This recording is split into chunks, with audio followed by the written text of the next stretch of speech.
Mereka sukses Mang di dunia SPG otomotif, udah melanglang buana lah. Si Erna ini yang menyarankan ada salah satu jenis susuk atau pengasihan yang levelnya udah level tertinggi.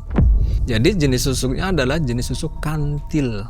Singkat cerita, dengan pengasihan tersebut mereka kenal dengan pejabat, dengan pengusaha, dengan imbalan uang 1M. Tiba-tiba di depan saya muncul 2 ekor ular, Mang. Tiba-tiba si ular ini yang berubah jadi burung, Mang. Kok bisa? Ya ini nih si Kliwon ini.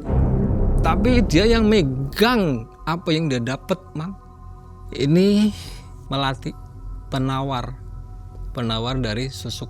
Mas Nasim, kalau burung perkutut itu mitos atau memang benar dia kalau terjadi sesuatu serangan santet misalnya atau sihir, dia bisa menangkalnya atau mati bahkan ya?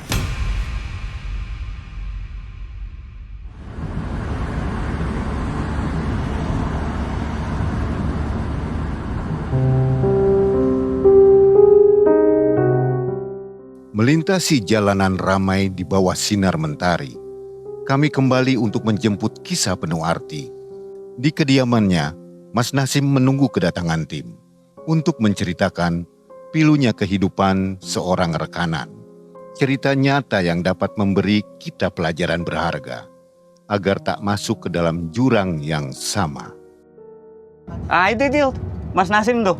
Oh iya, itu Mas Nasim. Tuh. Mas, lagi ngapain? Hey.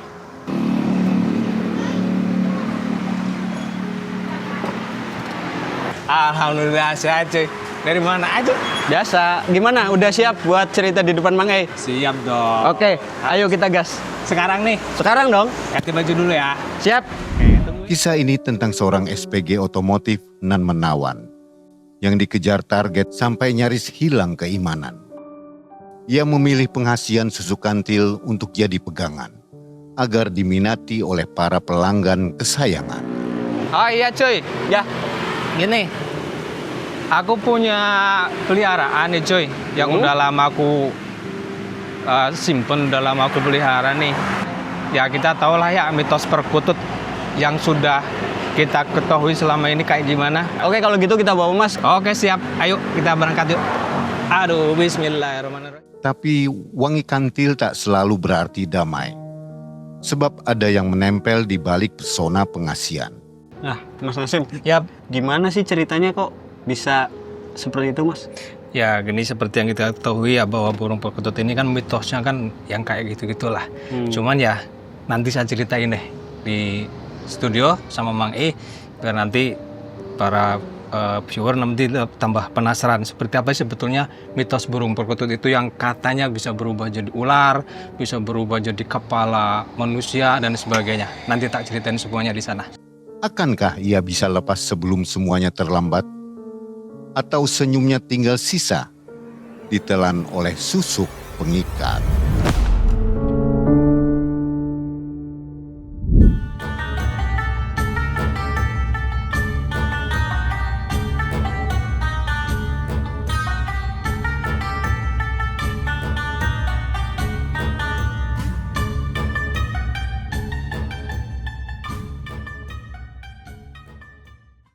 Assalamualaikum warahmatullahi wabarakatuh. Waalaikumsalam warahmatullahi wabarakatuh. Selamat malam juga sobat yang ada di rumah ya. Bagaimana buka puasanya? Lancar? Mudah-mudahan ibadah puasanya diterima oleh Allah Subhanahu wa taala. Amin. Sobat, hari ini kembali kita kedatangan didatang ini ya. Pokoknya tadi kita jemput kan ya? Iya bang. Spesial. Jemput pakai spesial lah pokoknya. Mas Nasim, apa Yap. kabar? Alhamdulillah sehat, Mang E. Mang E gimana kabar Mang E? Alhamdulillah. Akhir-akhir ini banyak yang nanya mengenai sehat. Aduh, alhamdulillah ya. Biasanya nggak ada tuh. Wah. Mas Nasim, apa kegiatan sekarang? Masih tetap sama kayak yang dulu Mang E. Masih apa? Masih nyuci motor, Nyuci motor ya. ngesol sepatu dan sebagainya. Sekarang kisahnya tahun 2017 ya. Betul Mang. Ini susuk bunga kantil ya. Betul, susuk kantil. Jadi susuk kantil ini gini Bang, susuk kantil ini adalah susuk tertinggi di dunia persusukan, susuk kantil adalah tingkat atau level tertinggi, Mang. Jadi susuk kan ada yang susuk gabah, ada yang susuk emas, susuk intan dan berlian. Yang tertinggi ini susuk kantil, Mang. Pengasian. Ya pengasian, cuman ini yang levelnya udah paling tinggi lah. Kasiannya juga luar biasa, resikonya pun yang juga luar biasa, Mang. Waduh, ini kisahnya luar biasa ya. Ya betul, tragis. Nah sebelum saya bercerita tentang kisah ini, Mang, saya mau ngasih sesuatu nih ke Mang Ai. Apa nih? Hadiah? Ya, Oleh-oleh? ya semacam hadiah lah. Waduh. Ini spesial, Mang. Ini saya khususkan mau tak kasih buat Mang Ai dan ke MM terutama. Ya mudah-mudahan ini nanti akan lebih bermanfaat lagi, Mang, di sini. Waduh. Bergetar nih saya nih. Mau nerima apa nih? Hadiah apa nih? Burung, Mang. Burung? Iya, burung. Burung apa? Burung Kakak tua? perkutut, Mang. Burung perkutut ya? Perkutut, ya. Wah, ini biasanya dekat-dekat mistis nih. Dekat-dekat mistis ya. Iya, betul. Nih, Ada ambil bawa? dulu, Mang. Iya, udah tak bawa nih, Mang, nih di sini nih. Pantesan tadi kok dibungkus apa gitu. Iya, betul. Ya. Kirain tadi mau ngasih ini galon. Ya, ini Mang, di tangan saya sekarang ada burung perkutut. Ini jantan ya, Mang ya. Burung perkutut jantan ini saya dapatkan ketika saya melakukan ritual di salah satu gua yang ada di daerah Cilacap sana. Yang waktu itu saya dapat ini, Mang, nih, dapat gelang tasbih, Mang. Ini saya melakukan ritual ini juga di tempat itu. Dan dulu ini sepasang, Mang. Sepasang betina dan jantan. Cuman yang betinanya kebetulan meninggal atau mati. Tinggal sisa yang jantan ini, Mang. Dan ada kisah tragis di balik burung ini, di balik saya mendapatkan burung ini. Ya nanti cerita lengkapnya simak saja. Di kisah yang sekarang ini. Iya betul. Ada hubungannya ya? Ada, Mang. Ini. Nanti kalau saya pelihara harus gimana peliharaannya? Cara Nanti saya merawatnya? kasih tahu, Mang. Nanti saya jelasin, kasih tahu. Jadi ini kita sangkutin situ aja dulu ya. Oke, siap, boleh, Mang. Nah, ini burung udah punya nama belum nih? Kebetulan sudah tak kasih nama, Mang, waktu itu begitu dapat, Mang. Kayak saya kasih nama Kliwon. Kliwon. Ya, karena ada cerita di balik nama Kliwon ini, karena dulu ketika saya melakukan ritual itu kebetulan malam Jumat Kliwon, Mang. Jadi saya namain Kliwon aja. Wah, bagus namanya. Iya. Berarti kita lanjut aja ya. Siap. Oke. Kalau dipanggil Kliwon dia bunyi ya? Bunyi sih enggak, cuman biasanya bereaksi. Tapi kadang-kadang juga bunyi, enggak selalu. Oke, siap. Keren nih. Iya. Dan sobat, di akhir video ini jangan kemana-mana karena ada Ustadz Muhammad Siddiq yang akan memberikan siraman rohani di segmen Banaspati. Bahas narasumber dengan sepenggal tausiah. Baik sobat, sambil ditonton oleh si Kliwon, kita juga menyaksikan bersama kisah Mas Nasim tahun 2017. 17. Ya. Malam mencekam. Semakin malam, semakin mencekam. Ini dia Mas Nasim.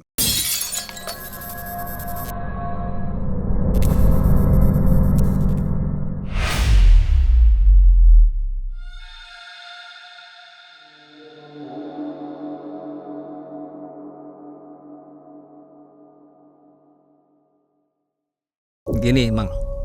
Jadi tahun 2017 itu tepatnya di bulan September itu saya ketemu dengan salah satu teman lama, seorang perempuan muda namanya Erna. Dia nggak sengaja ketemu di salah satu warung, kebetulan saya mau beli rokok.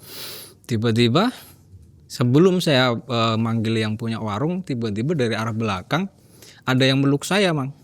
Kaget saya dong. Kok ada yang meluk, siapa gitu kan. Posisinya dia meluknya tuh langsung kencang, Mang. Nggak bersuara dia, langsung meluk aja. Dalam hati, kok di punggung saya ada yang mengganjal gitu nih. Siapa gitu. Saya mau nengok kayak ini susah, Mang, karena dia nempelin mukanya di punggung. Lama-lama saya usahain akhirnya berhasil tuh, Mang. Saya berhasil untuk membalikan badan. Ternyata Erna, Mang.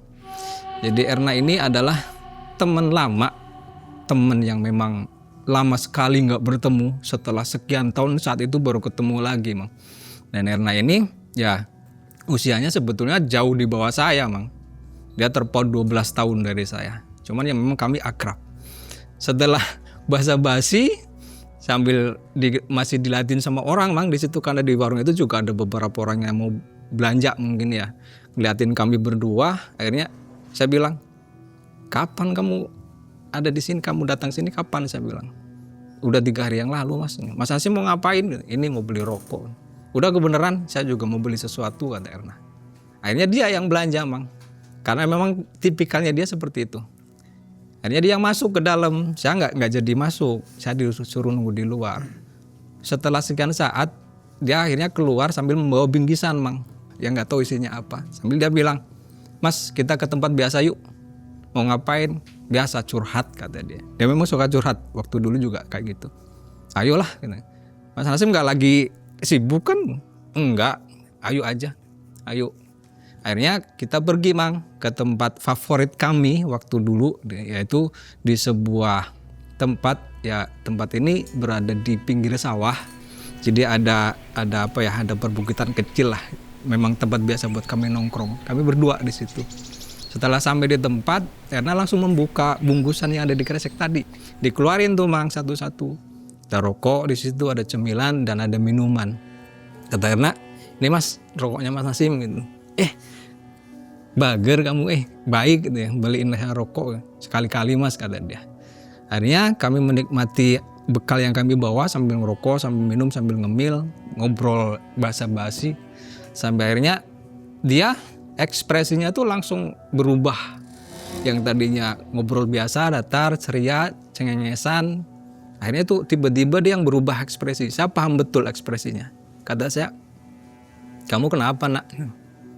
"Gak apa-apa Mas." "Udah kamu gak usah bohong sama saya. Saya tuh tahu kamu tuh siapa. Saya tuh tahu kamu gimana. Udah kenapa?" Terus akhirnya dia yang menghela nafas Mang.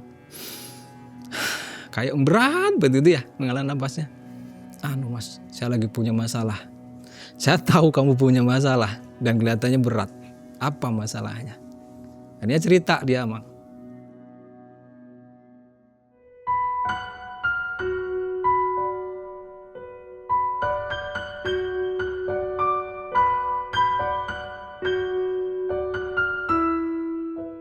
Dia sedang memikirkan temennya. Namanya Wati.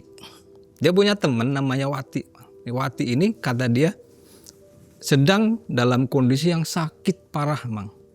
Dan sakitnya ini yang sakit kayak aneh. Karena sakitnya ini yang sakit bukan medis menurut dia. Saya bilang, "Bukan medis gimana nak? Namanya sakit rata-rata ya medis lah. Maksudnya bukan medis." Saya bercandain kayak gitu Mang. "Gak Mas, serius Mas. Ini teman saya Wati ini sakitnya bukan sakit medis. Karena udah beberapa kali dicek ke dokter, ke rumah sakit, udah laboratorium, udah di ronsen segala macem tuh hasilnya nihil. Semuanya normal, semuanya baik. Tapi sakitnya tetap gak berubah Mas. Malah semakin hari semakin parah." Awal mulanya gimana kok bisa sakit kayak gitu? Dia bercerita Mang. Erna itu ketemu Wati itu di sebuah ajang pemilihan Putri Pariwisata tingkat kabupaten. Dan di ajang tersebut si Wati ini kebetulan terpilih sebagai pemenang. Dan Erna sebagai runner up-nya. Nah, dua-duanya ini cantik Mang. Erna cantik. Wati pun ya nanti di akhir cerita saya juga tahu ya bahwa si Wati ini juga cantik. Namanya juga Putri Pariwisata ya pasti kriterianya pasti yang ya kayak model kayak gitulah. Erna pun kayak gitu. Jadi kata Erna itu langsung terikat kontrak dengan salah satu dinas di kabupaten tersebut yang tujuannya adalah untuk mempromosikan pariwisata yang ada di kabupaten tersebut, termasuk juga UMKM-nya, termasuk juga industri-industri makronya, mikronya, dan tugas mereka berdua kayak gitu Mang, mempromosikan lah intinya. Dan mereka jalani itu selama 3 bulan Mang. Setelah selesai kontrak di bawah naungan dinas tertentu ini, mereka akhirnya memilih untuk freelance Mang. Jadi jalan sendiri, belum ada manajer, belum ada, dia nggak ikut ke organisasi apa itu nggak ikut dia, jalan sendiri aja berdua ini. Lamar, ikut audisi ke sana kemari, lamar ikut pemilihan ini lagi. Pada akhirnya mereka terjun ke dunia SPG Mang. Tapi SPG-nya ini SPG elit, karena SPG ini SPG otomotif. SPG otomotif yang tingkatnya udah nasional Mang, karena memang mereka berdua yang secara tampilan, secara fisik ya sangat-sangat menarik Mang.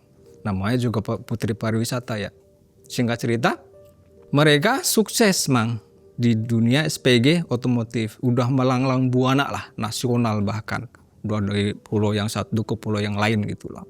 Sukses mereka. Kehidupan mereka juga yang berubah lah ya, secara perekonomian gitu berubah, yang awalnya yang model lokal gitu tingkat kabupaten ini udah sampai ke nasional ya, walaupun kelasnya atau levelnya masih yang SBK otomotif. Secara gaya hidup, secara pakaian, secara ini tuh udah berubah Mang. Belum hedon banget sih, belum, cuman ya udah bagus lah. Ini karena yang cerita ya Mang. Nah di tengah-tengah perjalanan si Erna kayak yang merasa apa ya, kepengen naik level lah katakanlah. Nggak cuman di stuck di dunia SPG aja. Dia ngobrol, nanya ke Wati, Wat, kamu nggak pengen kita katakanlah punya karir yang lebih dari ini? Kata Wati, ya pengen lah, masa nggak pengen. Terus gimana ya caranya ya? Si Erna ini yang menyarankan Mang, kalau kita menjalani profesi seperti ini yang kosongan, ya kita akan tetap kayak gini-gini aja. Maksud kamu gimana nak? Kata Wati. Gimana kalau kita tuh pakai pengasihan, kata Erna, untuk meningkatkan daya tarik kita supaya karir kita tuh nggak cuma di gini-gini aja kan. Nah si Wati tertarik Mang. Oke, kamu punya rekomendasi nggak? Erna kebetulan punya kenalan nih, seorang paranormal ya, kita bilang paranormal. Saya punya kenalan di daerah Anu, disebutin sama si Erna tuh. Terus syarat-syaratnya apa aja? Kata Wati, udah tenang aja, kalau masalah persyaratan mah nggak susah kok, nggak ribet. Paling kita kesana cuman bawa rokok aja, terus nanti ya kasih amplop lah. Amplopnya pun yang nggak harus nominalnya ditentuin gitu, enggak, yang sekelasnya kita aja. Singkat cerita mereka berangkat Mang ke paranormal itu. Dan sesampai di rumah paranormal itu, mereka yang mengutarakan tentang maksud dan niatan mereka, dan sama si paranormal ini ditawarin, bener nih kalian mau masang kayak ginian, mau pakai kayak ginian, kata mereka berdua kompak nyebut, iya bah, udah bener, memang kami udah niat, ya udah yuk lakuin ritual gitu. Akhirnya singkat cerita mereka melakukan ritual Mang nih berdua nih, Erna sama Wati. Pengasihannya waktu itu ya masih yang level apa ya, level biasa lah, pengasihan biasa gitu. Tapi efeknya juga bagus Mang. Singkat cerita setelah selesai melakukan ritual, mereka merasa percaya diri nih Mang. Karena sudah merasa apa ya, kayak punya sesuatu nih di tubuh mereka nih. Aslinya mereka berdua cantik Mang. Cuman karena dengan adanya ritual tersebut mereka jadi yang lebih percaya diri lagi gitu loh. Ngerasa cantiknya, auranya tuh ngerasa beda gitu.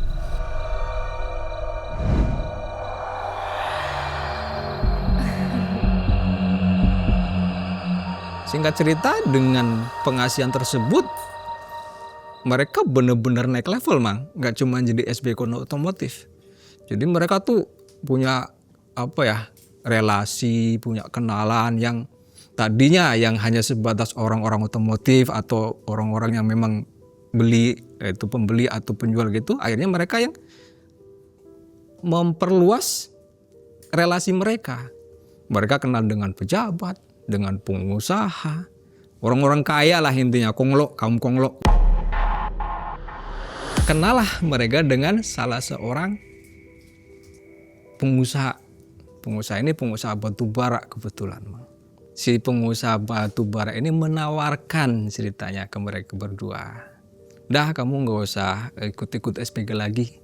Ikut saya aja yuk, nemenin saya kemanapun saya ketika saya ada keperluan dinas keluar kota atau kemana, kamu ikut berdua, kata si pengusaha ini. Karena mereka memang ya udah tahu lah ya latar belakang pengusaha kan, ya kita tahu sendiri lah uangnya banyak gitu kan, unlimited.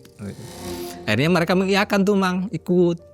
Suatu hari diajak nih dua orang ini nih, si Wati sama si Erna, pergi ke suatu kota sama si pengusaha ini. Dan diajak dua-duanya Mang. Biasanya kan kalau misalnya kan sendiri-sendiri ya, ini enggak, diajak dua-duanya. Udah kalian ikut berdua, dua-duanya ikut. Berangkatlah mereka ke suatu kota sama si pengusaha ini. Setelah sampai di kota tersebut, namanya pengusaha ya, nginepnya pun yang bukan di hotel yang esek-esek, hotel berbintang 5 lah katakanlah, hotel yang mewah gitu. Di hotel tersebut mereka tuh yang pesan kamar tuh yang berdampingan Mang, tapi connection room. awalnya si pengusaha ini tidur sendiri di kamar satu, dan sementara si Wati sama Erna ini tidur di kamar satunya lagi awalnya. Tapi ketika suatu malam mereka diajak keluar nih sama si pengusaha ini ke resto yang ada di hotel tersebut. Dikenalkanlah dengan relasi dari si pengusaha ini, Mang. Lah singkat cerita ngobrol-ngobrol, akhirnya ya kita tahu lah ya bahwa pengusaha ketika membawa seorang perempuan kan arahnya nggak jauh ya, Mang ya, pasti alerinya ke situ. Pun yang terjadi dengan Wati dan Erna pun seperti itu, Mang. Jadi si Wati dengan si pengusaha yang membawa ini, dan si Erna dengan relasinya dengan pengusaha yang satunya lagi. Kayak tawar-menawar di situ, Mang. Karena posisi saat itu ya, si Erna sama si Wati ini kan masih gadis nih. Masih gadis pokoknya lah. Nah si pengusaha ini yang menawarkan kehidupan yang mewah, menawarkan fasilitas yang wah kepada mereka berdua, tapi dengan syarat ditukar dengan kegadisan mereka. Dan celakanya dua-duanya mengiyakan, Bang. Erna mengiyakan, Wati juga mengiyakan. Terjadilah transaksi itu, terjadilah kesepakatan itu. Malam itu juga mereka melepas kegadisan mereka dengan imbalan uang 1M masing-masing, dengan fasilitas yang lain. Mobil, kredit card, perhiasan, HP terbaru. Tapi yang bikin gilanya adalah mereka tukar pasangan, Mang. Jadi ketika si pengusaha satu udah dengan si Wati, udah mendapatkan kegadisan si Wati, sementara pengusaha satunya mendapatkan kegadisan si Erna, mereka tukar pasangan, Mang. Itulah alasan kenapa mereka memilih kamar yang connection room itu. Dan mereka yang saat itu tidak berpikir panjang. Berdua ini si Erna sama si Wati ini tidak yang berpikir nanti bulan gimana, enggak, karena mereka apa, tergoda sama materi, sama kemewahan. Mereka menjalaninya dengan enjoy, karena mereka tahu nih nanti setelah ini kehidupan mereka akan seperti apa. Singkat cerita, setelah di kota tersebut mereka pulang. Setelah melewati malam yang itu tuh dengan pergumulan yang ya bahasa vulgarnya mah mereka yang udah habis-habisan lah gitu ya. Bahkan dia yang sampai bisa membedakan ketika dia dengan si pengusaha yang satu dengan yang keduanya itu dia bisa membedain, Bang. Kata dia, benar-benar ya namanya orang kaya memang ganteng, namanya orang berduit, tapi di samping ganteng dan banyak duit juga perkasa ternyata di atas ranjang. Kata si Erna nih ceritanya nih. Terus saya bilang, saya nanya, kamu menikmati? Jujur iya, Mas. Dia yang nggak ada muka nyesel gitu, nggak ada, Bang, saat itu. Jujur iya, Mas. Saya menikmati, walaupun ya saya sadari betul bahwa saya kehilangan satu-satunya mahkota saya. Tapi saya nggak mikirin apa-apa. Saya saat malam itu ya menikmati banget. Pun dengan pengusaha yang satunya lagi dia juga menikmati. Jadi kayak nggak ada perasaan jijik atau nggak ada, Bang. Kata dia nih, dia menikmati itu, pergumulan itu, nafsu itu. Mereka pulang dengan happy, Bang. Dengan perasaan yang bahagia, karena mereka udah bayang nih ke depannya bakalan kayak gimana kehidupan mereka. Tapi bener, Mang, dicukupi semuanya. Uang 1M di tangan, bener-bener dikasih waktu itu, cash, nggak yang lewat transfer itu, nggak, cash, bener-bener cash. Termasuk kredit card, termasuk perhiasan, HP terbaru, kasih, Mang. Singkat cerita, mereka menjalani kehidupan setelah itu bener-bener hedon, Mang, bener-bener hedon. Kebutuhan mereka semuanya tercover dari pengusaha itu. Tapi ya itu, timbal baliknya ya mereka tetap harus selalu standby ketika si pengusaha ini membutuhkan mereka. Dan hubungan itu mereka jalani yang cukup lama, Bang. Namanya orang sudah dikuasai oleh nafsu ya, Bang ya. Ketika itu semakin menjadi-jadi mereka. Tapi ya lagi-lagi, namanya dari awal mereka niatnya memang untuk meniti karir. Suatu hari keinget nih si Wati nih dengan tujuan awal mereka. Keingetnya gini, kata Wati ceritakan, nak, kita kan dari awal mau ini ya, mau punya karir yang bagus. Tapi kok kita kayak yang menikmati dunia kita yang sekarang gitu. Menurutmu gimana, nak? Kita lanjutin nggak nih tentang karir kita? Ya boleh sih, Wat. Tapi ya gimana ya, kita udah nyaman kok di dunia yang kita sekarang, toh kebutuhan kita udah di cover semuanya. Kita udah enak hidup, kebutuhan kita semuanya udah terpenuhi, apa-apa kita pengen juga terlaksana, dicukupin gitulah sama si pengusaha ini. Tapi jiwa entertain mereka tuh yang masih tetap ada, Mang. Akhirnya suatu ketika ketemulah dengan salah satu pemandu bakat artis, Mang, dari salah satu PH. Ditawarilah si Wati sama si Erna ini untuk menjadi artis lah katakanlah. Dikasih kartu nama, suruh datang ke kantornya. Nah betul nih sama Erna sama Wati ini benar-benar datangin nih ke kantor si pemandu bakat ini. Ketika di kantor terjadi percakapan bahwa kata si pemandu ini, kalian berbakat, kalian punya potensi untuk menjadi artis. Jadi tidak hanya di dunia modeling saja, tidak hanya di dunia SPG saja, tapi coba deh kalian nyoba-nyoba untuk dunia keartisan kata si pemandu. Boleh Mas, tapi mau nggak nih memfasilitasi kita? Saya usahakan. Kenapa saya manggil kalian berdua? Ya karena memang saya berniat untuk mengorbitkan kalian lah intinya. Singkat cerita mereka pulang dari kantor itu. Dan di perjalanan lagi-lagi si Erna yang punya pemikiran gini, Mang.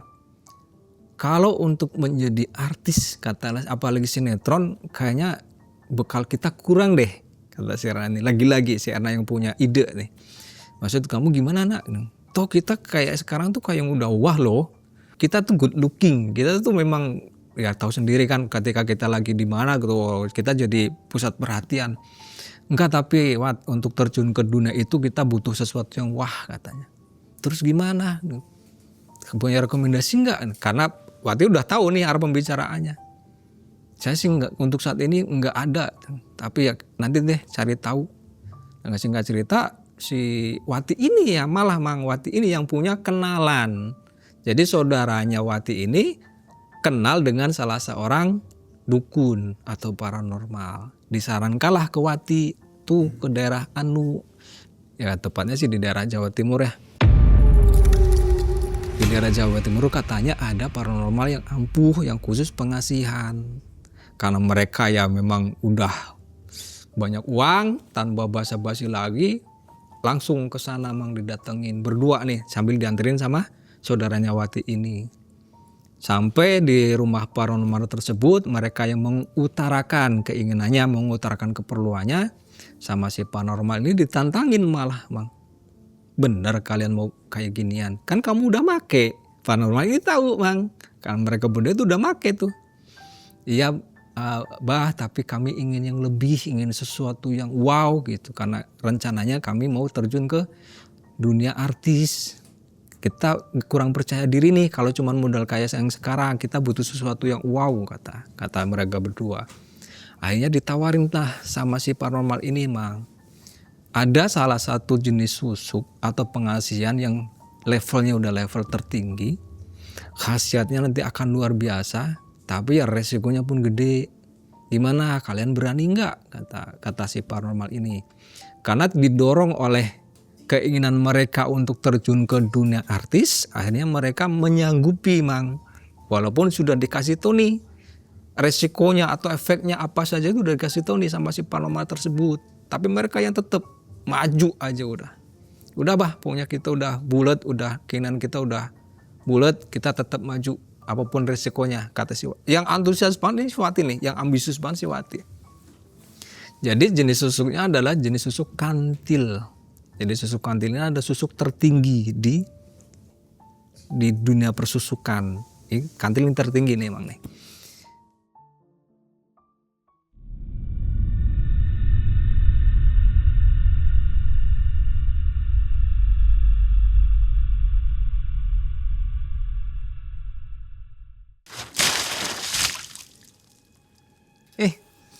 Ada topi nih, bagus kayaknya. Pakai deh. Keren nih. Buat jalan-jalan asik kayaknya. Setelah dikasih tahu syarat-syaratnya, dikasih tahu tata caranya, dan dikasih tahu segala resiko yang akan dihadapi, mereka tetap maju. Akhirnya dilaksanakanlah ritual Mang. Awalnya si mereka berdua ini dimandiin. di salah satu sumur keramat yang ada di belakang rumahnya si Abah. Setelah mandi, yang mandiin si Abah nih Mang nih. Bukan mereka sendiri yang mandi, enggak. Si Abah yang mandiin. Dalam keadaan dalam keadaan tidak memakai pakaian. Mandi pakai air kembang dan segala rupa, ada sesajen-sesajennya kayak gitu, terus juga dimantra-mantrain kayak gitulah segala macam. Setelah ritual mandi, mereka dibawa ke salah satu ruangan sama si Abah berdua ini yang memakai jarit kayak gitu tuh. Nggak pakai baju tapi pakai jarit aja. Dalam keadaan rambut masih basah, badan juga masih basah, diajak ke salah satu ruangan. Dilakukanlah ritual pemasangan susuk kantil tersebut, Mang. Pertamanya itu Wati yang dipanggil. Kata Abah, kamu sini, kamu dulu nduk, kata si Abah. Oh ya Bah. Tapi si Erna juga ada di dalam ya Mang, cuman si Wati dulu. Dipasanglah si Wati susuk kantil ini. Jadi susuk kantil lu memang bunga kantil Mang. Wujudnya memang bunga kantil. Dimasukin ke sini, ke jidat sini. Masukin ke sini. Ya walau alam lah ya. Entah gimana caranya. Akhirnya si kantil ini memang benar-benar masuk Mang. Ini, lewat jidat sini ini masuk.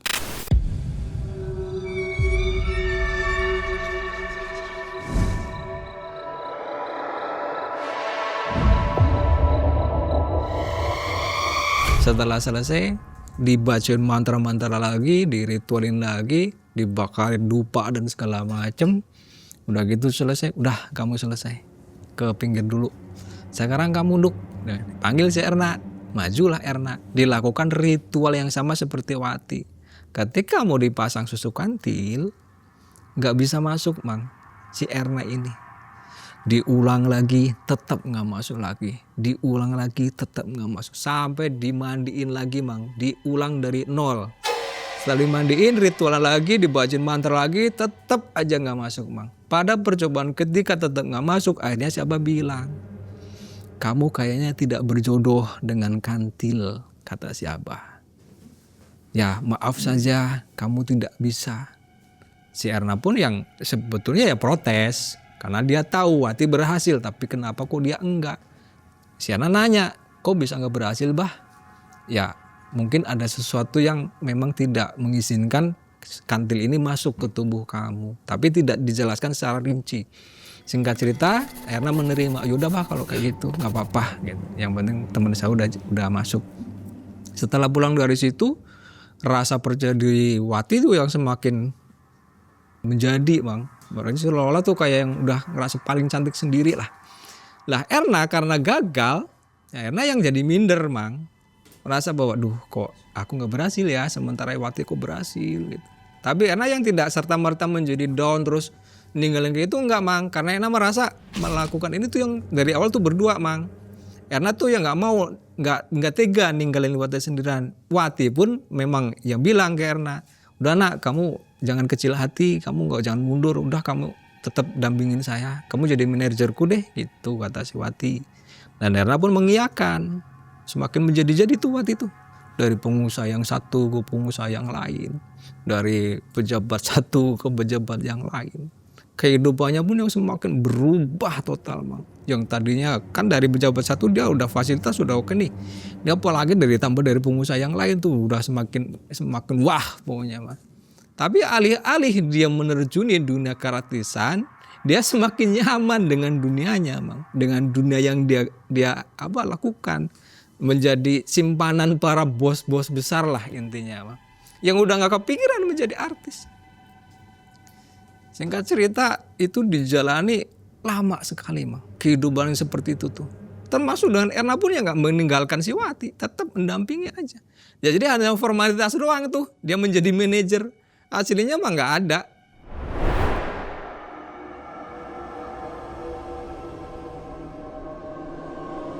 Setelah sekian lama dijalani kurang lebih hampir 10 tahun Mang. Itu ceritanya. Tanpa disadari mereka berdua nih, dan tidak disampaikan oleh si paranormal tersebut bahwa susuk kantil itu pun ada jangka waktunya Mang. Ada jangka waktu, ada kontraknya lah intinya Mang. Nah suatu ketika mereka berdua sedang ngobrol di kamar, tiba-tiba si Wati ini yang menjerit histeris sambil nunjuk-nunjuk, kata si Erna nih, nunjuk-nunjuk ke salah satu sudut ruangan sambil teriak-teriak, katanya itu gitu, kata si Wati. Kata si, apa Wat, kamu kenapa? Hei, kita lagi ngobrol asik nih, kita lagi ngobrol happy nih, kenapa tiba-tiba kayak gitu? Tapi nggak respon nih Mang nih, ditegur sama Erna itu nggak, dia tetap yang kayak gini nih, nunjuk-nunjuk itu sambil kayak ketakutan yang luar biasa Mang. Si Erna bingung, kejadian ini yang momen ini yang lama Mang, nggak cuma sebentar. Panik lah Erna. Akhirnya lama-lama si Wati yang semakin menjadi jin, nggak cuma sekedar nunjuk sambil ketakutan, badannya pun yang gemeteran, menggigil kayak gitu tuh Mang. Akhirnya si Erna yang punya pemikiran, kok Wati jadi kayak gini ya, jangan-jangan ada sangkut pautnya dengan ini nih, dengan susuk ini nih, dalam pikiran si Erna. Teman nggak langsung bisa memastikan, cuman dia pikir mungkin sakit apa gitu ya. Inisiatif dia tuh manggil, namanya juga orang kaya ya, nggak datang ke rumah si dokter, enggak, dia manggil dokter Mang. Suruh ke rumah datanglah dokter, dicek, kata dokter oke semua kok, nggak ada apa-apa, normal semua katanya, darah oke, tensi oke, jantung oke, semuanya oke kata dokter. Terus ini gimana dok, kok bisa kayak gini? Ya saya nggak tahu kalau yang kayak gitu Mbak, tapi secara medis, secara ini oke semua kok, nggak ada masalah kata dokter. Akhirnya dokter itu pun pulang, meninggalkan si Erna yang masih dalam keadaan bingung menghadapi si Wati yang semakin menjadi-jadi, merintih, berteriak dan sebagainya, sambil tetap masih yang matanya tuh kayak jelalatan ngeliatin ke salah satu sudut yang dari awal dia tunjuk-tunjuk tuh Mang. Dan kejadian itu tuh yang nggak cuman sehari 2 hari Mang, tapi yang Erna masih tetap kebingungan karena mereka kan di perantauan kan nggak punya siapa-siapa ya, nggak ada saudara, karena saudara mereka kan dari kampung semua. Akhirnya dipanggil tuh, katakanlah kayak si pengusaha ini nih dipanggil sama ditelepon, Pak kesini sebentar, ini Wati kenapa ya? Ya mungkin pengusaha ini yang sibuk atau apa tidak langsung datang, tapi selang beberapa hari baru datang. Kata si pengusaha ini, teman kamu nggak beres, kata si pengusaha. Loh nggak beres gimana Pak? Ya itu lihat aja kayak gitu tuh, teriak-teriak nggak jelas, mengerang-ngerang nggak jelas kayak gitu. Udah bawa pulang aja. Mungkin menurut si pengusaha ini udah ngerepotin gitu lah ya. Mereka banyak uang kan, ketika udah ngedapetin satu yang udah ngerepotin, mereka gampang aja cari gitu. Karena tidak mendapatkan reaksi apapun dari orang-orang terdekat, akhirnya Erna memutuskan untuk membawa pulang si Wati ini ke kampung. Memang Erna dan Wati ini tidak satu kampung Mang, masih satu kecamatan lah. Tapi jaraknya dari rumah Erna ke rumah Wati memang lumayan jauh, sekitar setengah jam. Singkat cerita dibawa pulang ke kampung. Dan ketika ketemu dengan saya, baru 3 hari di rumah Mang. Keadaan Wati itu masih tetap yang sakit kayak gitu, masih mengerang-erang, masih berteriak-teriak kayak gitu Bang. Terus saya nanya, ya kamu udah usaha kemana aja nak ketika di kampung? Udah nyoba nanya belum ke orang pintar kek atau kemana kek? Udah Mas, beberapa kali Mas saya nanya. Terus hasilnya gimana? Ya mereka si orang-orang Bantir ini ya cuman ada yang bilang katanya ini diganggu sama makhluk goib lah. Katanya ini ada serangan dari orang-orang yang berniat jahil, santet lah katakanlah. Macam-macam Mas, jadi belum ada yang pasti kata dia. Saya jadi bingung Mas. Tolong Mas kata Erna. Tolong gimana? Saya kan gak bisa ngapa-ngapain saya bilang. Mungkin minta tolong, ya maksudnya gini Mas Nasim, ya paling tidak Mas Nasim ngasih pandangan deh atau apa. Saya tidak bisa menjanjikan ya, saya cuma bisa bantu doang. Itu pun bantunya nggak langsung saya nanganin, saya rekomendasiin deh ke Wak Mijan. Sekilas saya terpikir Wak Mijan saat itu Mang, karena memang saya posisikan di Cilacap. Gimana kalau kita ke Wak Mijan, saya bilang. Wak Mijan yang itu Mas, Waknya Mas Nasim. Siapa lagi saya bilang. Wak Mijan ya cuma itu doang, emang ada yang lain? Takut Mas, orangnya kan galak. Ya memang dulu memang iya galak, sekarang kan udah nggak begitu karena sekarang udah tua. Akhirnya tegas mah iya, tapi udah galak emang udah nggak begitulah, udah nggak begitu parah nggak kayak dulu. Ya pada saat itu Wamijan ini ya dibilang ya linuih lah bahasa sananya, atau memang mumpuni secara keilmuan, terutama untuk hal-hal goib. Memang ya kemampuannya memang udah teruji Mang. Walaupun kejawen lah ya, tapi kemampuannya teruji Wamijan ini memang. Saya juga udah beberapa kali ya membuktikan sendiri lah. Awal-awal saya belajar kan ke Wamijan Mang. Awalnya memang saya tahu betul kapasitas Wamijan ini, memang saya tahu betul. Ayo kalau gitu, yuk ke Wamijan, cobain ya. Tapi jangan berharap lebih ke Wamijan, saya bilang. Karena ya tahu sendiri kamu karakternya Wamijan kayak apa. Karena dulu ketika di video saya yang si Kenangakan, si Mawar dan Melati kan Wamijan nggak mau Mang. Cuma dia merekomendasikan ke salah satu ya pemuka agama lah. Tapi saya berpikir coba aja dulu deh. Singkat cerita, datanglah kami berdua ke Wamijan. Wamijan saat itu memang posisinya udah sepuh Mang. Udah ya, tapi ya karakternya masih terlihat sih. Cuman ya udah nggak segalak dulu lah. Setelah salam, saya bilang Assalamualaikum Wak. Dari dalam nyaut walaupun suaranya pelan, Waalaikumsalam gitu. Siapa? Saya Wak, Nasim. Ini masuk kami berdua. Kata Wamijan, ini siapa? Erna Wak, kata si Erna. Masih kenal nggak Wak? Masih ingat nggak Wak? Nggak tahu, lupa kata. Oh ya udah Wak, nggak apa-apa. Terus ada apa kalian kesini? Terus si Erna yang gini-gini Mang ke saya. Coba ngomong. Gini Wak, ini saya Erna ada keperluan sama Wamijan, mau butuh bantuan ke Wamijan. Bantuan gimana kata Wamijan? Saya ceritain semuanya tuh Mang ke Wamijan. Gini Wak, si Erna punya masalah gini. Wamijan nggak langsung iyakan Mang, diem aja dulu, nggak bereaksi apapun. Jadi cuma diam sambil menjamkan mata gini. Tapi si bibir kayak yang komat kamit, kayak yang lagi ngerapalin sesuatu gitulah. Terus kata Wamijan, teman kamu di mana sekarang? Ada Wak di rumahnya. Jauh nggak dari sini? Ya sekitar 15 menitan lah Wak. Bawa ke sini. Langsung kayak gitu tuh Mang Wamijan. Saya mencoba memastikan tuh Mang. Maksudnya kok tumben Wamijan secepat ini yang ngambil keputusan. Apa Wak? Bawa ke sini? Beneran Wak? Iya beneran, buruan kata Wamijan. Kayak yang kayak seolah-olah tuh kami itu disuruh sesegera mungkin untuk membawa Wati. Padahal Wamijan ya sama sekali nggak kenal dengan si Wati, sama sekali nggak kenal. Cuman mungkin nalurinya Wamijan tuh yang kerja nih Mang. Kayak nangkep sesuatu gitu loh dengan apa yang kami sampaikan. Buruan kata Wamijan. Dengan tergesa-gesa karena memang baru datang dan baru menjelaskan kayak itu langsung disuruh kayak gitu. Kami yang kayak yang udah gerakannya tuh udah acak gitu lah, bingung gitu, sebab bingung. Tapi yang sesegera mungkin kabur, ayo yuk gitu. Singkat cerita, datanglah kami ke rumahnya si Wati. Sesampai di rumah si Wati, si Erna yang pertama menjelaskan Mang ke orang tuanya si Wati ini perihal perkataan dari Wamijan. Karena memang si orang tuanya Wati memang ya lagi mencari alternatif untuk kesembuhan anaknya, mendapati Erna menyampaikan seperti itu, ya langsung disambut Mang, langsung mengiyakan. Saya pun yang meyakinkan kembali ke orang tuanya si Wati bahwa ya ini kebetulan Wak saya menyuruh kami untuk membawa Wati ke sana. Gimana Pak Bu, kira-kira berkenan nggak? Kira-kira bisa nggak kalau dibawa ke rumahnya Wamijan? Mereka pada akhirnya ya udah Mas, nggak apa-apa. Toh kami juga memang lagi nyari orang yang sekiranya bisa membantu anak kami. Yuk bawa aja ke sana langsung. Iya Pak Bu, memang kata Wamijan harus segera dibawa ke sana.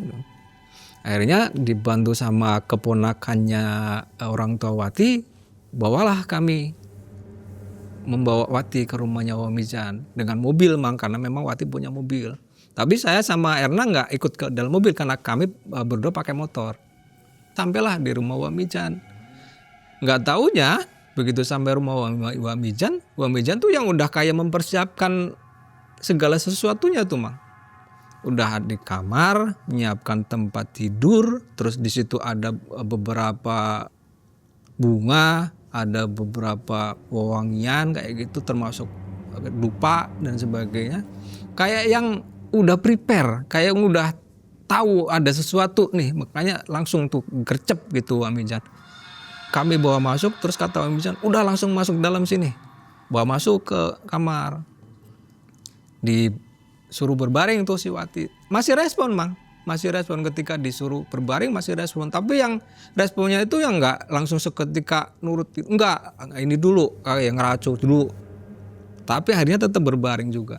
Ketika sudah berbaring, orang tuanya Wati ada di sebelahnya. Terus saya juga ada, Erna, Wak Mijan. Lah keponakannya pamannya si Wati ini nunggu di luar. Enggak ikut di ruangan tersebut. Kata Wak Mijan, kalian tunggu di sini katanya. Saksiin, kata Wak Mijan. Terus Wak Mijan melakukan kayak ritual lah, kayak baca mantra, terus nyalain dupa, terus ngeluarin kayak parfum kayak gitu Mang. Cuman di wadahnya tuh bukan wadah kayak dari kaca atau apa, tapi dari tanah kayak gitu tuh. Setelah dibakar dupanya, wangiannya dioles-olesin ke Wati, ada reaksi Mang di Watinya di situ. Ada reaksi ke si Watinya. Semakin berteriak kencang sambil mata dan tangannya tuh kayak yang menunjuk ke satu titik. Kata Erna, kayak gitu Mas, kayak gini nih dulu di Jakarta kayak gini. Kata si Erna, kayak gini. Nah iya tuh betul persis kayak gini nih. Dulu ketika di sana tuh kayak gini. Ya udah diam. Terus lanjutin tuh Wak Mijan tuh ritual. Setelah selesai, si Erna tetap bereaksi kayak gitu. Akhirnya si Wak Mijan manggil saya sama Erna. Kamu sama Erna, yuk ikut Wak. Bapak sama Ibu tunggu Wati ya di sini ya, tungguin dulu karena saya mau ada perlu dulu. Kami bertiga keluar Mang ke ruangan sebelah. Duduk kalian. Kami berdua duduk. Kata Wak Mijan, ini bahaya. Kata Wak Mijan, bahaya gimana Wak? Bahaya pokoknya. Kita harus bergerak cepat. Ini waktunya terbatas. Ini harus sesegera mungkin ditangani, kata Wak Mijan. Saya langsung berpikiran, berarti benar nih. Ada sesuatu yang memang darurat, yang memang harus segera ditangani. Pantesan Wak Mijan tadi juga reaksinya kayak gitu. Terus saya nanya, gimana Wak? Gini kondisi si Wati. Udah darurat pokoknya intinya mah. Terus apa yang harus dilakukan Wak? Gimana kira-kira si Wati ini bisa sembuh nggak? Wak nggak bisa menjanjikan, tapi Wak tetap berusaha. Tapi harus ada yang kamu lakukan ke saya pertama Mang. Apa tuh Wak? Kamu saya tugaskan ke tempat dulu kamu melakukan ritual. Jadi ke tempat ritual saya dulu tuh ketika dapat ini Mang. Di gua itu Wak, iya ke sana. Terus ngapain Wak saya ke sana? Kamu di sana melakukan ritual nanti malam kebetulan malam itu tuh hari Kamis Mang. Kamu nanti malam datang ke sana ngelakuin ritual dan kamu harus mendapatkan sepasang burung perkutut, kata Wak Mijan. Duh, apa saya mampu Wak? Kamu selama ini belajar hasilnya apa? Kata Wak Mijan. Masih belum percaya diri, masih merasa belum bisa. Udah ini saatnya sekarang. Ibaratnya kalau orang kuliah tuh kamu saatnya KKN katanya, kata Wak Mijan. Tapi saya nggak tahu cara-caranya Wak. Udah nanti Wak kasih tahu. Akhirnya sama Wak dijelasin tuh. Nanti saya di sana suruh ngapa-ngapain aja Mang. Sama dikasih perbekalan juga nih. Kamu bawa ini. Saya dibekelin kotak dari kayu ya. Bentuknya persegi 4 kayak gitu. Terus dikasih ya kayak sesajen kayak gitu. Termasuk juga dupa. Terus saya dijelasin tuh. Nanti kamu di sana gini. Udah kamu langsung berangkat nanti sore. Sebelum maghrib kamu udah harus berangkat. Oke Wak, siap. Tapi ini ya Wak didampingin katanya. Udah kamu jangan banyak tanya. Udah kamu percaya aja sama Wak.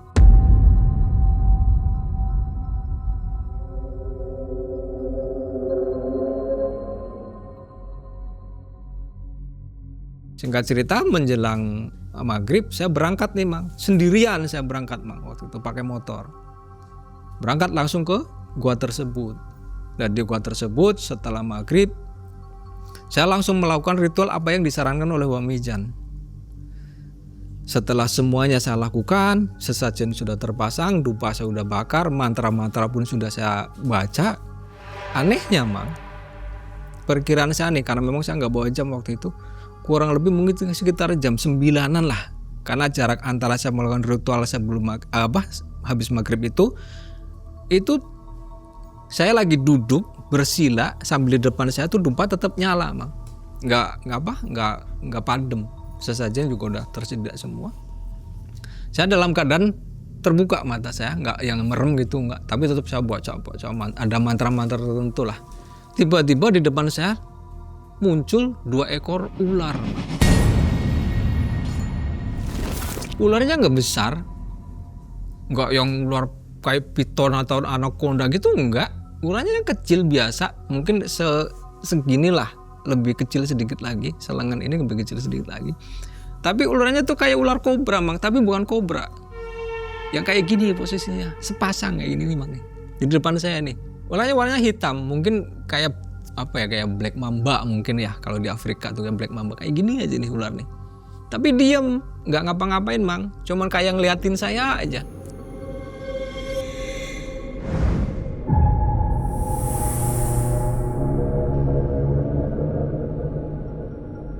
Saya terus baca mantra. Lama-lama sih ular ini tuh yang turun. Yang tadinya kayak ini tuh turun, Mang. Set. Begitu turun, tiba-tiba si ular ini yang berubah jadi burung, Mang.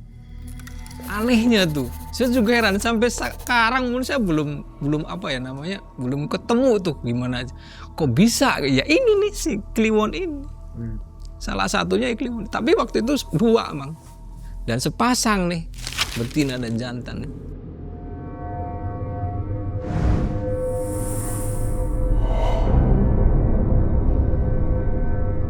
Ketika sudah jadi burung, kan saya bawa kotak tuh dari kayu tuh. Anehnya lagi, tanpa dikomando atau tanpa diambil atau tanpa dipegang atau tanpa disuruh atau tanpa digini-gini, si burung ini yang dengan sendirinya tuh masuk, Mang, ke kotak tersebut.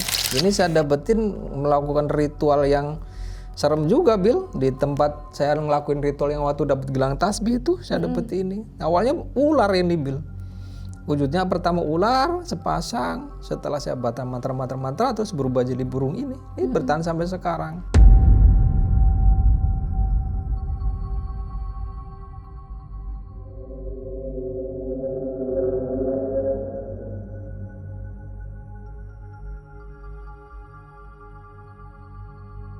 Setelah masuk dua-duanya, saya masih dalam keadaan bengong sambil tak liatin, kok masuk sendiri gitu ya. Tapi teringat pesan Wak, udah pokoknya ketika udah dapet itu langsung tutup pulang, kata Wak.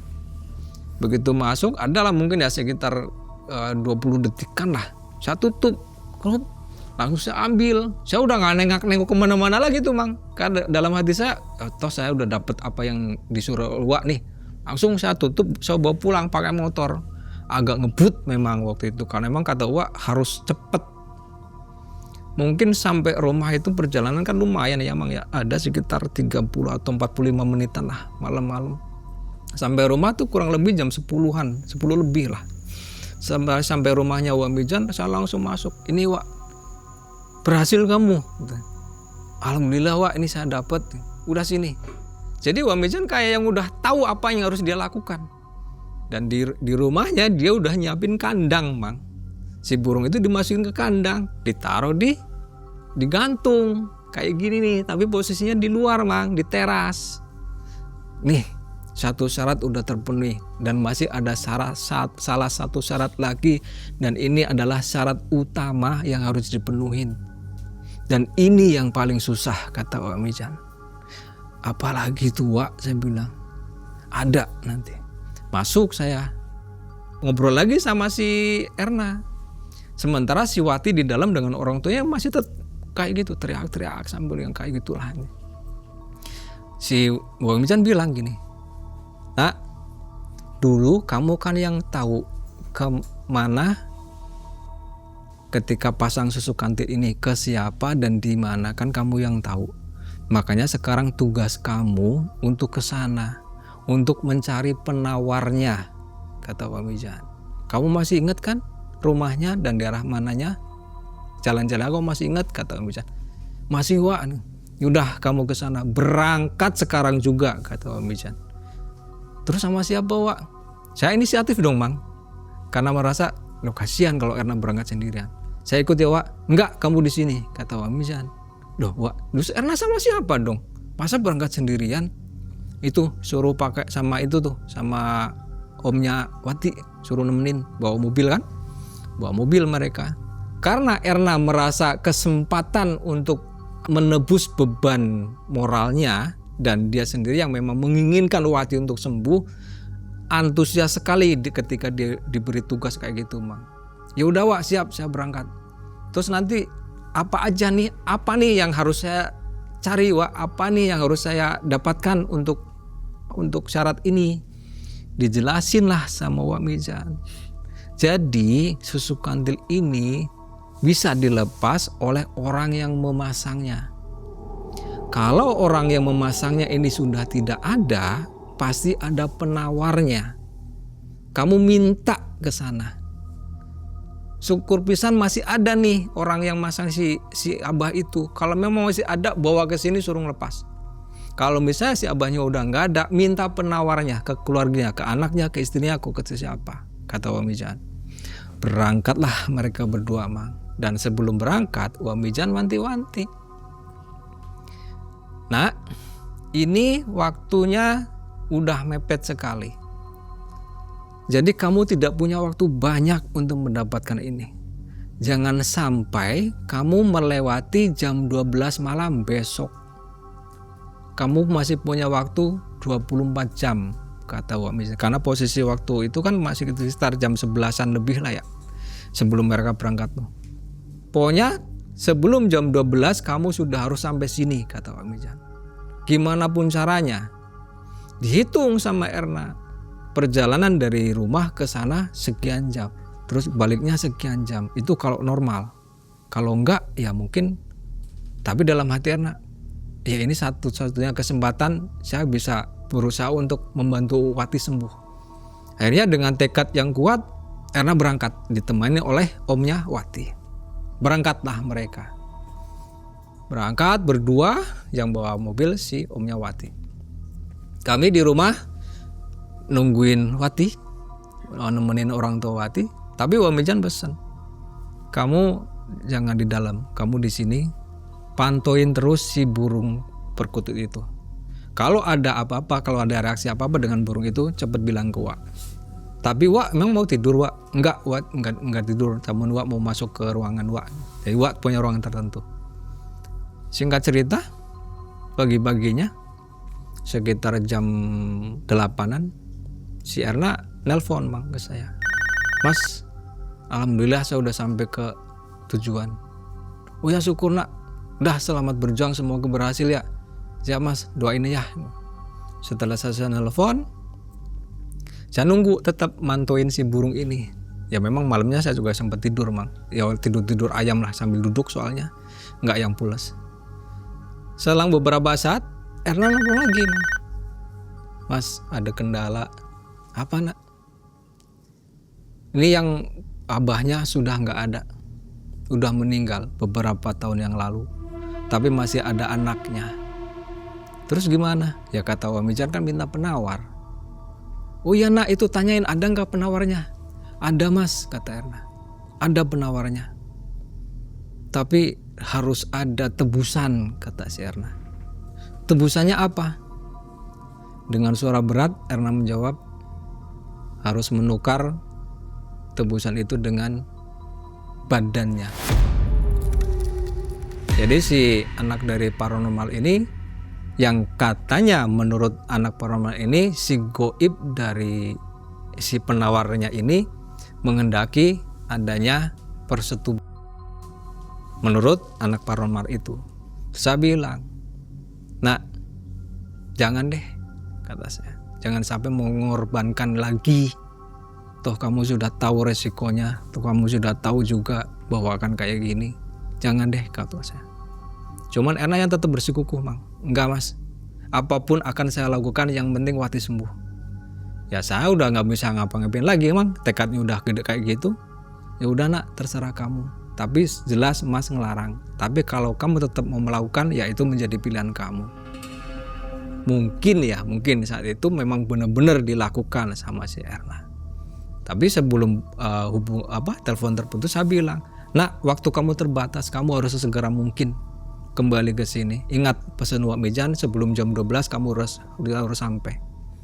Kami yang di rumah Mang menghadapi Wati yang semakin reaksinya tuh semakin menjadi-jadi.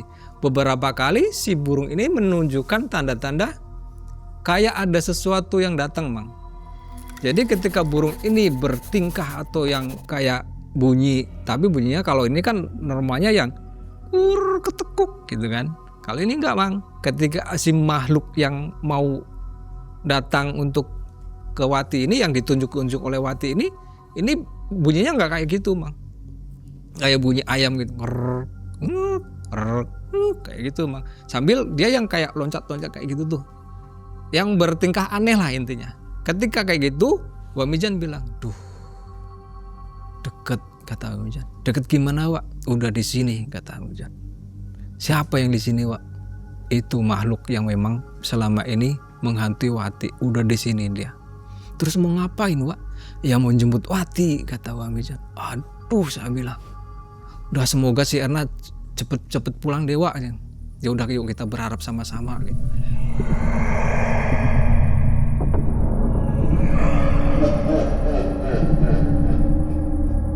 Tepat jam 12 kurang sedikit banget, mungkin kurang 10 menitan kali ya. Saya juga nggak begitu memastikan saat itu, karena memang panik menghadapi si Wati sambil terus memantau si burung. Tiba-tiba suasana yang mulai mencekam, auranya juga yang pekat banget, negatif banget, sambil ada suara-suara yang nggak karu-karuan. Si Wati yang semakin berteriak-teriak kencang, yang semakin nunjuk-nunjuk sambil bilang, aduh, jangan, kayak gitu. Sambil suaranya tuh serak, kayak tersekat suaranya tuh, tolong gitu. Si burung ini semakin kelabrak-kelabrakan. Sambil Wak Mejan lu sudah standby karena memang dia udah tahu, udah persiapan lah intinya, prepare. Dia yang udah berusaha untuk kayak mungkin ngusir si makhluk ini nih. Mungkin dalam pikiran saya. Jam 12 tiba-tiba si burung yang betinanya ini jatuh. Saya kan disuruh memantau nih. Jatuh si burung betina, blek, diem. Seketika di dalam kamar si Wati sudah tidak terdengar kesakitan lagi. Diem juga.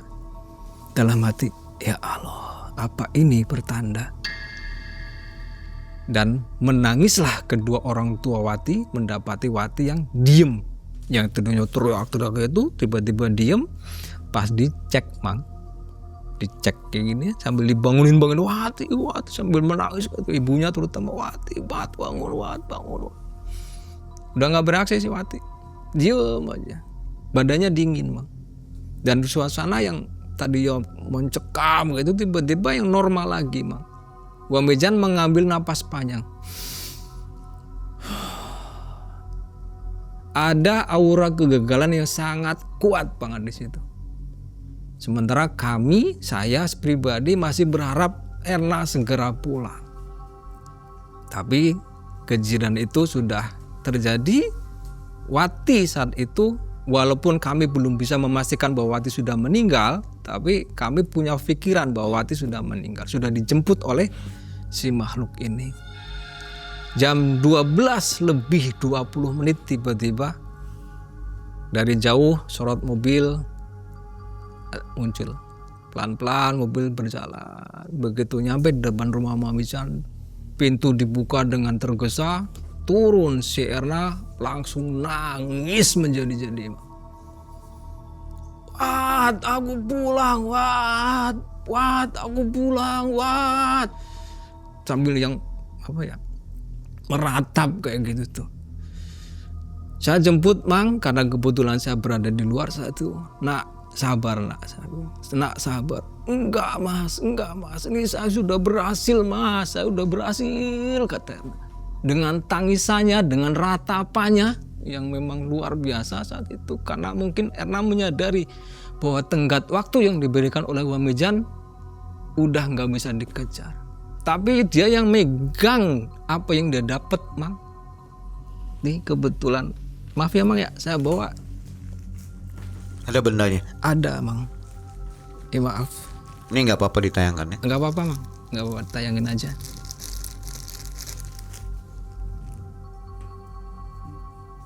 Ini Mang, ini bendanya. Apa ini? Ini melati, penawar dari susuk. Tapi ini logam, bukan bunga melati secara harfiah, bukan. Tapi ini memang jenis bunga melati. Tapi ini dari logam. Sambil membawa ini, karena yang terus meratapi kegagalannya, walaupun masih terbersit pikiran harapan bahwa dia udah berhasil membawa ini, Mang. Dia masih meratapi, Wat, aku pulang, Wat, aku berhasil, Wat. Sambil saya papah, Mang, sambil saya saya bantu untuk, karena dia udah ngedupruk, Mang, apa bahasanya tuh, kayak udah mau jatuh. Tapi tetap dia pegang kayak gini sambil nangis, sambil merong-merong. Sementara orang tua Wati kan di dalam udah yang menangis. Mbak Mejan akhirnya keluar, wah aku berhasil, kata Erna. Iya nak, wah tahu kamu berhasil. Tapi takdir udah berkata lain, kata Wak Mejan. Wati udah dijemput. Tapi wah gimana, wah ini wah aku udah berhasil, wah aku udah ngorbanin semuanya buat ini, kata Erna. Masa iya ini nggak ada fungsinya, wah, kata Erna. Ya gimana lagi nak, takdir sudah berkata lain. Wati sudah memenuhi perjanjiannya. Tanpa kalian sadari, dulu ketika Wati memasang jenis susuk ini ada kontraknya atau ada waktunya. Itu yang kalian tidak sadari, kata Wak Mejan. Terus gimana, Wak, kata Erna. Ya sudah, kamu relakan saja Wati, karena memang perjanjiannya seperti itu, karena memang itulah yang menjadi keinginan dari Wati, dan Wati pun yang menyadari betul, yaitu udah terpenuhi sekarang perjanjian mereka. Jadi kita semua harus mengikhlaskan. Akhirnya dengan perasaan berat hati, masih dengan isak tangisnya, masih dengan ratapannya, Erna saya bantu untuk masuk ke kamarnya Wati, Mang. Yang saat itu masih kondisi biasa, Mang. Masih cantik, masih seger, enggak yang berubah jadi keriput, jadi enggak, Mang. Normal biasa. Biasa, tubuhnya tuh biasa. Cuman maaf, dari area kamarnya mengeluarkan aroma yang sangat-sangat tidak sedap, Mang. Pun ketika sudah meninggal, aroma itu masih sangat-sangat terasa. Peluk sama Erna tuh di situ tuh. Wat, gimana Wat? Kok kamu tega ninggalin aku, Wat? Aku udah berusaha semampu saya, sekuat tenaga saya. Dan aku udah berhasil ngedapetin apa yang disuruh oleh Wak Mejan, Wat. Kenapa kamu pergi, kata Erna. Saya tenangin, udah ikhlasin. Enggak mas. Saya nggak bisa, kata Erna. Karena memang kami mendapati kondisi Wati yang memang sudah seperti itu, kami berunding tuh, Mak, dengan orang tuanya Wati, dengan Wak Mejan. Daripada nanti di sini jadi bikin rame, gimana kalau langsung kita bawa pulang aja si jenazah Wati ini. Karena memang kami saat itu mengambil kesimpulan bahwa si Wati ini memang udah benar-benar meninggal, Mak. Setelah itu orang tua Wati masih dengan perasaan yang belum bisa menerima keadaan, dibantu oleh keponakannya, berusaha membawa Wati masuk ke dalam mobil lagi. Kami berangkat sama-sama. Waktu itu keadaan tengah malam loh ya, tengah malam. Begitu nyampe rumah Wati, ya memang warga atau tetangga-tetangga belum ada yang tahu, Mang. Memang belum ada yang tahu karena tengah malam. Langsung masuk ke dalam, baru tuh si pamannya Wati ini yang ngasih tahu ke tetangga dan ke kerabat-kerabatnya. Dan rundingan atau hasil musyawarah kami adalah untuk menyimpan rapat-rapat tentang kejadian si Wati ini. Jadi intinya mah bagaimana caranya tentang kejadian yang sebenarnya yang menimpa Wati ini tidak tersebar ke masyarakat lah, Mang. Intinya seperti itu. Paginya saya di situ juga sama Erna, mendampingi Erna juga, termasuk ya sekalian takziah. Tapi Wak Mejan nggak ikut, Wak Mejan cuma di rumah. paginya ya banyak orang yang datang takziah gitu. Nggak taunya Mang, di luaran sana sudah tersebar kabar bahwa Wati memang meninggal dalam keadaan seperti itu. Padahal kami berusaha untuk menutup rapat tentang apa yang terjadi dengan Wati. Tapi ternyata nggak tahu sumbernya dari mana, sudah tersebar di luaran sana tuh, yang ibu-ibu terutama ya, udah ngobrolin lah tentang Wati. Ada yang bilang ya itulah akibat dari gaya hidup bebas, itulah akibat dari jadi simpanan para bos katanya, gonta-ganti pasangan ya kayak gitu katanya. Jadi desas-desus kayak gini tuh rame di luaran. Tapi keluarga yang berusaha untuk menerima, keluarga berusaha untuk yang ya udahlah, yang namanya udah memang kayak gitu. Tapi belum banyak yang tahu bahwa Wati melakukan perjanjian dengan goib dari susuk kantil tersebut. Setelah selesai ritual pemakaman, saya tanya ke Erna, "Nak, apa yang terjadi di sana?" Memang Mas, jadi si oknum anak paranormal ini yang memang meminta, katakanlah kata dengan alasan goib yang meminta untuk melakukan persetubuhan dengan Erna. Dan Erna mau melakukan itu karena memang tujuannya adalah untuk membantu Wati sembuh. Saya bilang, ya itu konsekuensinya nak, kalau kamu main-main dengan hal-hal seperti ini. Jadi tidak hanya pelaku saja yang menerima akibatnya, termasuk orang-orang di sekitarnya pun akan menerima akibatnya, termasuk yang kamu alami sekarang. Jadi kamu pun harus menerima dengan legowo, dengan berbesar hati. Inilah konsekuensi dari apa yang kamu lakukan dulu, gitu Mang. Ya pada akhirnya ya mau nggak mau Erna harus menerima, termasuk orang tua dari Wati pun harus menerima. Dari just info ya Mang ya. Jadi gini, jadi si goib yang di susuk kantil ini memang bentuknya adalah kayak genderuwo, tinggi besar, serem, luar biasa serem bahkan, dan energinya sangat-sangat kuat Mang. Karena memang si susuk kantil ini memang level tertinggi dari susuk, makanya khasiatnya pun luar biasa, efeknya pun juga luar biasa, tragis Mang pokoknya. Banyak orang yang pakai ya. Kalau kantil mungkin nggak begitu banyak Mang. Tapi kalau susuk yang gabah, jarum emas, intan, berlian banyak yang pakai. Oke, Mas Nasim, kalau burung perkutut itu mitos atau memang benar dia kalau terjadi sesuatu serangan santet misalnya atau sihir, dia bisa menangkalnya atau mati bahkan ya? Kalau itu sih saya tidak bisa memastikan ya Mang. Cuman kalau dari saya gini, sebetulnya burungnya tidak mati. Burung perkutut itu hanya mendeteksi atau alarm lah intinya ketika ada serangan-serangan kayak gitu. Dan namanya santet kan energi, goib juga energi. Burung itu hanya mendeteksi aja bahwa ada energi negatif di situ. Tapi kalau yang santet terus burungnya mati duluan sebelum yang punya, saya belum pernah mendapati. Secara umum semua binatang sebetulnya punya reaksi seperti itu Mang. Cuman memang ada yang kelihatan frontal, ada yang enggak. Jadi harus jeli-jelinya kita. Terutama perkutut memang ya mitosnya dulu kan orang-orang zaman dulu, bahkan di kampung saya ada nih Mang kejadian. Jadi si burung perkutut yang memang dia, ini ciri khasnya perkutut yang memang goibnya kencang ya Mang ya. Dia kalau dia BAB itu dia hanya di satu titik Mang. Nggak akan pindah ke kiri atau kanan sesenti pun nggak, dia hanya di satu titik. Makanya bekas kotornya pun akan menggunung. Jadi kayak bekas bakaran kemenyan. Itu jenis perkutut yang memang goibnya kencang. Dan itu biasanya sebagai alarm atau sebagai pengingat bagi yang punya ketika ada goib yang datang atau yang mengganggu. Bahkan ada kejadian ini gini Mang. Ada salah seorang orang kuno lah ya, orang kaya kuno punya burung perkutut piaraan yang kayak gitu tuh. Pernah ada seseorang berniat jahat mau ngambil burung perkututnya karena memang nilainya mahal. Ketika mau diambil Mang, si burung perkutut ini yang tiba-tiba berubah jadi kepala orang. Itu terjadi tuh di daerah saya tuh. Memang secara dibuktikan saya itu ya memang saya juga nggak bisa membuktikan, tapi saya pernah tahu kisah tersebut. Ada juga mitos lainnya di zaman kerajaan berubah jadi ular itu. Seperti apa? Ya kalau zaman dulu kan segala sesuatunya masih yang bagus ya, masih orisinal lah. Mereka juga keilmuan mereka juga masih yang tidak tercampur dengan hal duniawi. Mungkin juga pernah terjadi kayak gitu Mang.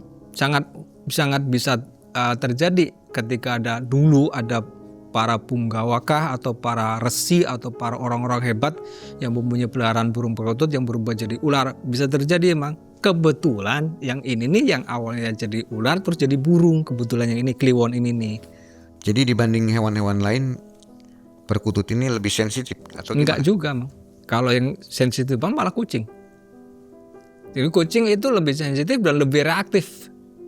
Jadi kucing, ayam, anjing termasuk perkutut. Sebetulnya semua jenis hewan tuh bisa mendeteksi hal-hal goib, Mang.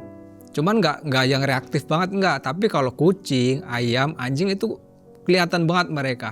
Secara alami semua jenis binatang bisa mendeteksi, Mang. Cuman kalau yang ini jenis perkutut ini memang tidak sereaktif kucing atau ayam atau anjing, enggak. Ini bahasa tubuhnya tuh yang apa ya? Harus jeli kita ngelihatnya. Nggak seperti kucing. Kalau kucing kelihatan, kalau tuh ayam juga kelihatan banget kalau ayam. Kalau ada goib yang jelek itu misalnya ayam itu akan bereaksi dengan ciri khas tertentu. Pun dengan kucing juga sama. Pun dengan anjing juga sama. Jadi bisa hewan apa dia peliharaannya? Betul, semua jenis hewan bisa. Burung juga apa aja pun, bisa ya? Burung pun sama. Asal kita tahu ya. Ya asal kita bisa membaca dari bahasa tubuhnya. Ada saran untuk penonton? Nah, gini, Mang. Pesan mungkin ya. Ya.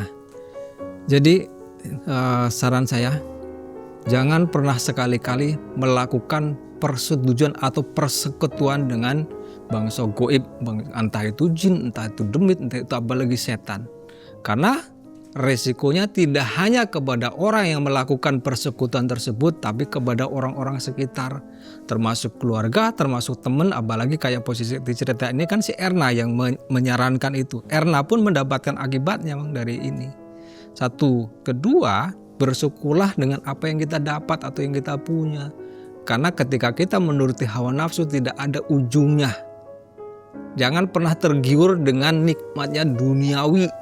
Karena gemerlapnya duniawi itu adalah sejatinya adalah tipuan setan yang akan menjerumuskan kita tidak hanya di dunia tapi kelak di akhirat pertanggungjawabannya akan besar. Gitu aja, Mak.